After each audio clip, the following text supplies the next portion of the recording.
Hi friends, welcome to Cookie Jofina Computer Knowledge. இந்த videos நம்ம பார்க்க போறோம்.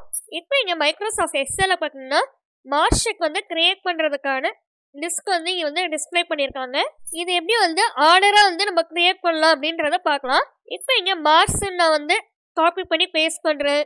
நெக்ஸ்ட் ஜோஃபினான்ற நேம் காப்பி பண்ணி பேஸ்ட் பண்றேன். இந்த மாதிரி ஒன் பை ஒன்னா காப்பி பேஸ்ட் பண்ணிக்கணும்னா நமக்கு தான் டைம் டிலே ஆகிட்டே இருக்கும். இப்போ நான் சொல்ற ஃபார்முலா நீங்க யூஸ் பண்ணீங்கன்னா ஒரே நிமிஷத்துல உங்களுக்கு வேலை முடிஞ்சிடும். இப்போ நான் சொல்ற ஃபார்முலாவை அப்படியே டைப் பண்ணிக்கோங்க. Equal to wrap rows open bracket. இப்போ லெஃப்ட் சைடில் இருக்கிற மார்க் ஷீட் லிஸ்ட்டை ஃபுல்லாக அப்படியே செலக்ட் பண்ணிக்கோங்க. செலக்ட் பண்ண லிஸ்டோடைய செல் அட்ரஸ் இங்கே டிஸ்பிளே ஆகுது பாருங்க. கமா கிளிக் பண்ணிக்கோங்க. இப்போ எத்தனை காலம்ஸ்ல வேணுமோ அந்த நம்பரை கிளிக் பண்ணிக்கோங்க. நான் 3 கிளிக் பண்ணிக்கிறேன். இப்போ பிராக்கெட் க்ளோஸ் பண்ணிக்க என்டர் கிளிக் பண்ணிக்கோங்க. இப்போ மார்க் ஷீட் சூப்பராக நமக்கு ரெடியாகி டிஸ்பிளே ஆகுது. ஓகே ஃப்ரெண்ட்ஸ், இந்த வீடியோ பிடிச்சிருந்துச்சுன்னா லைக் பண்ணிக்கோங்க.